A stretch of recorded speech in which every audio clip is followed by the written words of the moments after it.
He's a Draco lizard. He's only the size of a pencil, and he eats ants.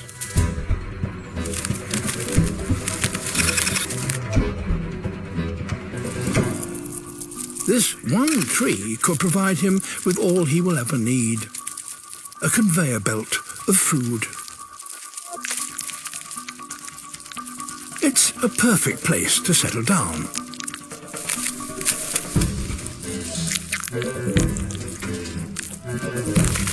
Well, it would be. But there's already someone here.